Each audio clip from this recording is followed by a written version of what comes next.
So the last type of reaction that happens in aqueous solutions are precipitation reactions.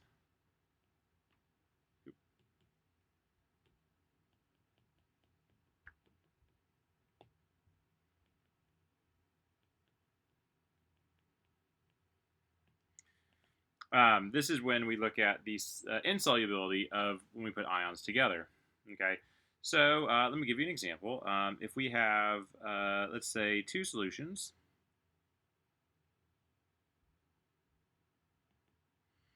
In one solution, we have calcium. Well, let me write this here. So if I say I have calcium chloride,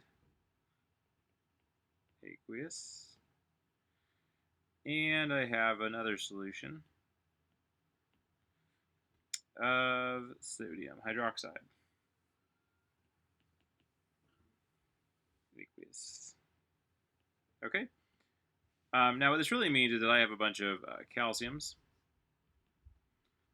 floating around and a bunch of Cl minuses floating around.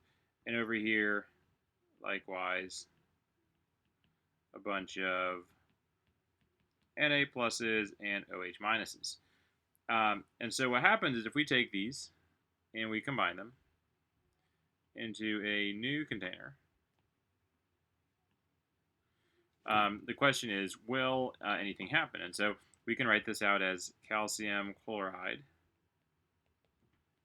plus sodium hydroxide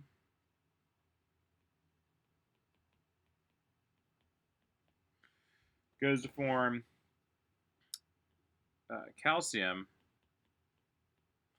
hydroxide plus NaCl, where we would have a 2 here and a 2 here. And this would be aqueous. Now the question, I know this is aqueous, because it is an ionic compound, a strong electrolyte, but I'm not sure about calcium hydroxide. And so we need to have rules that will allow us to determine the amount determine if a solid will be formed. And so what happens in here is that ionic compounds actually have very strong interactions, and we can predict if we have those ions, if they will form a ionic compound when those ions are close enough together in a solution.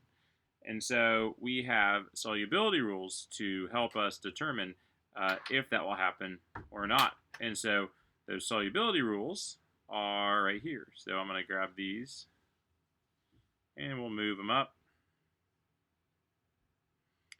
Okay, and we'll make them a little bigger so we can use them. So what these are basically telling you the likelihood of interaction happening now, or precipitate being formed. So the things that this doesn't tell you is these rules are only specific for T equals 25 degrees Celsius. Also for molar concentrations of all ions that equal 0.01 molar or less. So this is important because a lot of the interactions that we worry about happening to create an ionic compound are concentration dependent. And once you get above a certain concentration, they're much more likely to happen. I will provide you these rules. These are called exceptions to solubility rules. It means that these are insolubility rules. That's another way of saying it.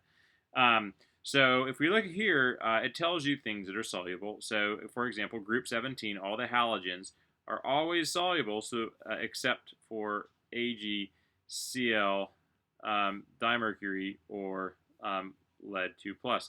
So we can see here that this chlorine is always soluble because it's not one of the four molecules that, or four ions that are insoluble with halogens. If we go to hydroxide, which is right here, it is actually very insoluble, except group 1 cations, calcium, strontium, and barium. So these are all so these are all the strong bases. So if you notice group 1 cations and calcium, strontium, barium, those are all the defined strong bases. So everything else. And so if we look here, calcium hydroxide should be aqueous. So I'm going to put that based on our rules.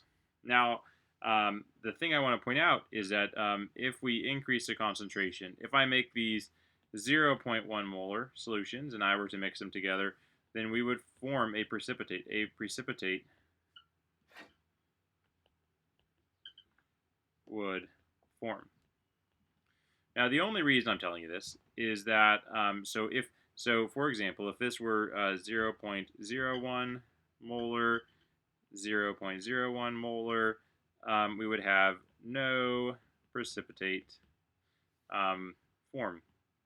We wouldn't see anything. But if not, if we did have 0.1 molar, so a higher concentration, we would see a precipitate form. So the point here is that these rules that we are used, you'll see in the book, and maybe you've already had to memorize, are not really as useful because they're only for a given temperature, because solubility is both concentration and temperature dependent. There's a lot goes into this. There's constants for it. You'll learn in general chemistry too if you take that course. But at this point, we just need to know that these are the rules that we're going to use in practice. But in the lab, in the wild, not super useful. A lot of these rules are not going to predict what you will actually see for the reasons of concentrations being greater than those that were this table was intended for, or at temperatures that are different than 25 degrees Celsius. Okay, so solubility in general is, if we look at solubility, there's let's define it real quick. That might be good. Solubility is defined as the maximum amount of a substance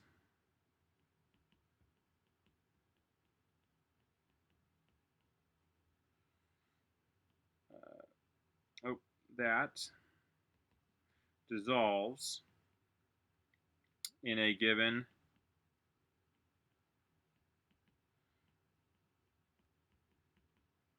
quantity of solvent at a given temperature.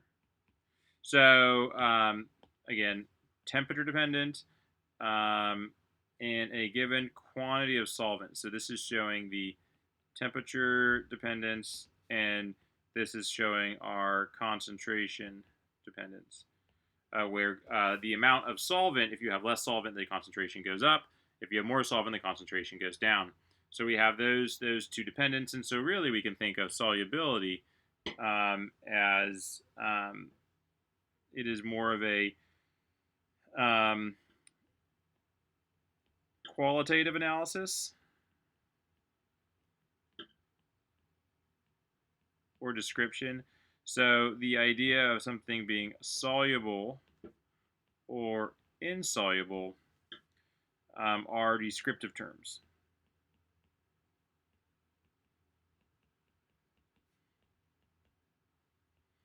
That is to say, it's on the spectrum or a continuum. You have soluble, insoluble, and very few things are on these extremes. We have slightly soluble is this big catch-all term that just describes this kind of in-between.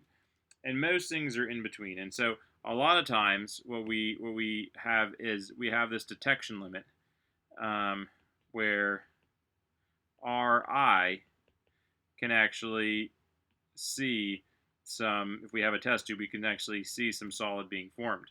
And that actually there is solid being formed, but we couldn't actually see it, though. So we have constants to tell us if something is soluble on all the reaction conditions of concentration and of temperature. So that is, so we should be able to use these rules. So just to kind of, just to make sure we feel good about these, just notice that the top two are exceptions. There are also a couple others that should be noted, and you can kind of get it from these rules as well. things like NH4, group 1 cations, group 1, group 1, group 1. So you can see insoluble, except. So things that are always soluble are group 1 cations, are ammonium, and there's another one that I don't think we have here, nitrate, always soluble. And then we have acetate, which is CH3COO minus, is always soluble. Um, and so, but really, knowing what's insoluble is most important. You can get most of the things that are always soluble just from looking at these exceptions. Like I said, I would never have you memorize this. You have access to it at all times, even if we were face to face. So just be aware of that.